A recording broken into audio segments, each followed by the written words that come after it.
Hi, my name is Edward Watts. I'm the trustee of WCVA. I've been a member of the WCVA board for some time now and have seen the board go from strength to strength. Highlighted within the board is a complete range of expertise, and we're guided by an excellent chair, Peter, who keeps us on the straight and narrow, so to speak.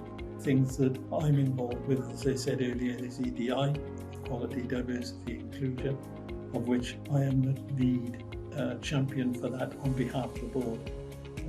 And I'm hugely honoured and have a great lot of respect for the members of staff of WCVA who are totally committed and really taking this on board as part of their progression, as part of their inclusion, as part of them building WCVA into a more inclusive organisation.